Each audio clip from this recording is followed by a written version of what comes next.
It's me, Sheriff Mikesell again, talking to you from our lovely office. And I have Kevin Tedesco with me today. And today I have a very special guest who I'd like to introduce because I've been very impressed with all of her work. This is Ava. Ava has her own podcast. Ava, you want to tell them a little bit about yourself? Yeah, sure. So I have my own podcast. It's called the Ava Flanell Show. I'm pretty active on social media. I have a YouTube channel, firearms instructor. I've been in the firearms industry since 2013. Yeah. So today I kind of wanted to highlight another organization and some of Ava's work because really we're all in this fight together on House Bill 25003, and there's going to be a slew of other firearms bills that come out this year. And the one thing is, it's good to know who's in the same environment, in the same space, so that we can fight together. I had a long talk with Ava on the phone the other day, and I was so impressed with her ability to get her message out. I wanted her to hear, or you to hear it from her, as to what she's doing and how she's trying to affect the gun industry, and then also really the 003 bill and multiple other bills throughout the state. Because I think she has a good message. She has a very good ability to go and talk to even Democrats and other people that are voting yes on these bills to try to sway them and to understand why those bills aren't good for Colorado. And that's important today. And I think it's important that people are able to give those discussions. And I'm just so happy to be here with her today. Well, thank you. I appreciate you guys both having me, and I appreciate your time. So just to give a little bit of background, so I only started getting active in politics in 2023.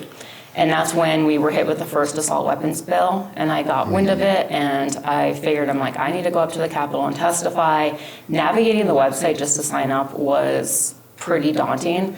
I'm like, what do I even press? And as a result, being a beginner not too long ago, I'm able to help other people now, and I know exactly maybe some of their fears or some of their struggles. Again, navigating that website, signing up just to testify, and then when I showed up to the Capitol, I had no idea what to expect. I didn't know where to go. Finally, find the committee room. I thought that I had 3 minutes. Turns out I only had 2 minutes. It was kind of, here I am just quickly rewriting, what I'm going to say. And but it was very eye-opening, and I've always told people that if nothing else, they should definitely go to the Capitol and see how a bill is becomes a law. How it goes through the whole process. Yeah, because that's also incredibly eye-opening. So I got a little taste of it in 2023, started testifying against all of the other anti-gun bills. 2024, I was very active. I do have a pretty big social media following, and I figured that I would use my platform to get the word out. And, because I'm like, what, I have all these people. A lot of the people specifically follow me from Colorado because of my firearms instruction business. Mm-hmm. So a lot of students end up following me on social media. And I figured that I would use that platform to educate others and also help them through the process so that they could get involved. Because I noticed there was this huge gap between the people and the Capitol. And, it just felt like there wasn't really, somebody had to bridge that, and that's what I was hoping to do. And then as of this year, as of actually just a few weeks ago, I took a position with Colorado State Shooting Association as Vice President of Legislative Engagement. And I decided to get involved with them because I took note that they were doing some really great things. A little bit about them, they've been around for 99 years, but they got completely all new founders as of 2020, and it was really pretty small. For an organization that's been around for so long, they were pretty small. It was 7 members. They'd meet in the back of a Cabela's and talk about politics. It wasn't very active. But after 2020, they got all new board members, and I've noticed that they've been very active, especially the past year and a half, and they are actually going to be submitting a lawsuit against the excise tax. So it was just great to see another organization be active, especially, that's what we need, especially when I feel like a lot of other organizations have kind of turned their back on Colorado and feel like we're a lost cause. Sure. Yeah, it's been something I've seen for a while, and in politics and in associations is they believe Colorado is a lost cause, right?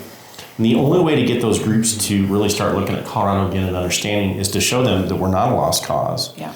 And really to push back. And I will tell you, even our commissioners, there's certain things with the 003 bill that it could go to court on a lot of different reasons, right? It's the unfunded mandates that we're dealing with it, how it's going to affect taxpayers. But it also, at that same piece, I think just going and meeting with these people and being nice and having them understand what our beliefs are too, as rural Colorado and just Colorados in general that do enjoy the shooting sports. Because this law or this bill is going to really harm shooting sports around Colorado. Yeah. Especially 3-gun matches, with all the things they're wanting, because it doesn't allow for shooting sports. It doesn't. So somebody coming from out of state into state on the 003 bill, really, they're not allowed with the high capacity magazines. They're not allowed to have the unwelded magazines into the weapons, which is not even possible that I know of. Right. No. So all those things means that we're going to lose that as well as companies, businesses, production capacity. You're talking thousands and thousands of jobs will be wiped out in Colorado with this It's a one huge bill. economic factor. Yeah. Absolutely. And I think that's why it's important to make these meetings with Democrats and talk to them, because if you think about it, the only other people that they're getting their education from is, Everytown, Ceasefire, Moms Demand Action. Let's talk about that a little bit. What do you suggest to our viewers? How should they approach these legislatures, and how should they reach out, and what type of context should they put into their conversations with these folks? Sure. So that's actually a really good question. So I would definitely recommend always email them. If you're their constituent, definitely email them, but you don't necessarily have to be their constituent. I personally will a lot of times just send out a huge email and put everybody's email, all the Democrats' emails in BCC, and just, and make, try to educate them that way. That isn't always effective. It does help. They have aides that have to document, who's emailing and who's saying what. But I also, there's something wrong with emailing them and trying to get a meeting with them. If that fails, what I've noticed to be really effective is if you go to the Capitol and you stand outside of the, the well, where, especially if they have like a House floor debate or a Senate floor debate, stand outside as they're coming out, just ask them, be like, hey, can I talk to you just for a few minutes? Can I just have a few minutes of your time? I also have gone to their offices, because, this might be a little abrasive, but a lot of the offices aren't in the Capitol. They're in the building that's kind of right across the street from the Capitol. And I went there, and a lot of them have their doors open. So you don't have to get any sort of, special, invite or privilege. Yeah, you could just go through and then walk through where their offices are. Most of them have their doors open, knock on their door, and just ask if you could just take a few minutes and talk to them about this bill. Most of them are more than willing to talk about it.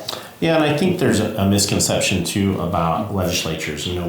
We look at them as sometimes as the evil legislator taking away your rights, right? But they have had constituents that want something also. And although I think that they need to be educated as to how other constituents feel rather than just a certain few that are in politics, because really, I think a lot of the very left-leaning Democrat side of politics right now, they're driven by party values and party line.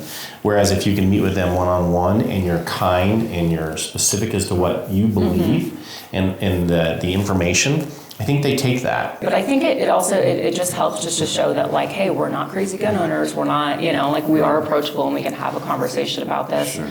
And it has paid off in the past. It paid off. It was pretty effective. Last year, I worked with Rep. Byrd, Shannon Byrd, and she ended up voting no on a lot of the anti-gun bills. This year, I don't know what's changed. I think maybe because she's running for a Senate position.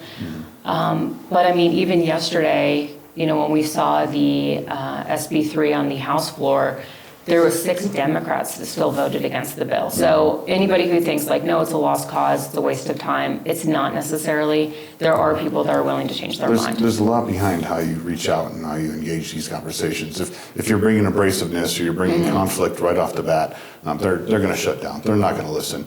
But if you bring a responsible, formulated, calculated conversation to them, they're a whole lot more likely to listen to you. Exactly. Yeah, I think a lot of it too is, and especially as you engage folks with this, and this is what I've seen though in the last year, is that a lot of the committees have people that are appointed to them.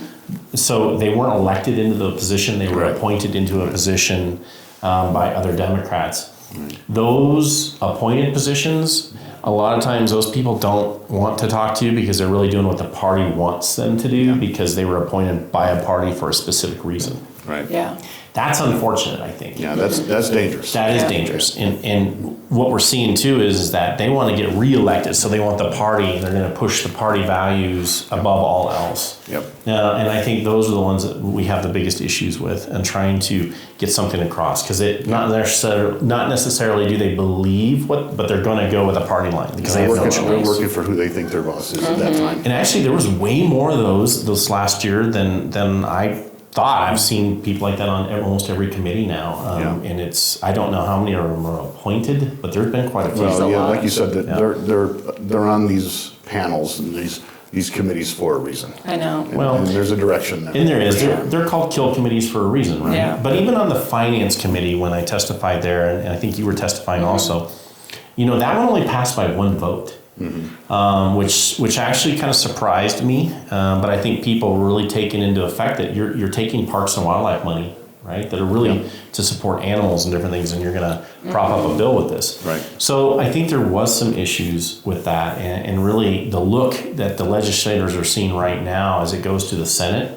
My hope is that they're looking at that fiscal note going, how do we even afford this? Well, that's the thing. $1.3 billion in debt. They're being called on the carpet now where the money is actually coming from. People are looking at a gun control bill, but they're not looking at where that money is coming from. Something's being compromised. Yeah. So with identifying what's actually being compromised and what the community's losing in value to supplement and enforce that bill, people aren't aware of that all the time. So. Yeah. Ava, can you tell them a little bit how to get a hold of your organization? Absolutely. So if you guys want to check out Colorado State Shooting Association, I just refer to it as CSSA, you guys can go to cssa.org. They're really active. I mean, even as the amendments were coming through, they had lawyers looking at it. I mean, they're ready to help fellow Coloradoans, and then they're also going to be very active in elections. So, I mean, the thing is it's really hard to fight these bills because Republicans are so outnumbered, and the reason for that is because, one, I hate to say it, but a lot of Republicans don't vote anymore. They think that it's a waste of time or a lost cause, especially gun owners. Believe it or not, that's a huge category that just isn't. Yeah. We did talk Voting. about that earlier. We talked about it last night talked- also. We talked about that.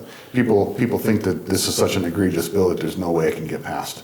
Yeah. But if we don't It's- stand up and we don't voice our concerns and we don't take that fight into our hands and tell these legislators how we feel about it, then we're Exactly. sitting on our hands and we're not working. Exactly, yeah. So yeah, they will be very active with elections. They take donations in order to be able to afford to do this because we're up against Bloomberg money. I mean, we saw even with Tom Sullivan, who is the main sponsor of SB3, every town or Bloomberg put $1 million into his campaign. And that's what we're up against. That is just one district. So it's a lot of money. Yeah. It's a lot of money, and Yeah. the thing is, it's hard to deal with things like that when we can't get people out to vote. So that's why Exactly. we've got to get more people to start voting. And if you're a gun owner, you have to vote. You have to get involved in politics. None of us want to get involved in politics. No, It's like the I last regret it thing every you want day. to do. But don't let your fate be in someone else's hands. You need to handle that yourself, and you need to vote for your rights. Absolutely, yeah. I actually, I said it the other day, as gun owners, we want to be our own protector. So it's interesting that they're not active they're basically just allowing other people to do whatever they want, or they're relying on these organizations to be their own protector. Yeah. And that is not the mentality that gun owners have. No. We have this mentality that we are first responders, so why wouldn't you be your first responder, your own first responder with these bills and be active and try to fight it? Individual accountability. Exactly.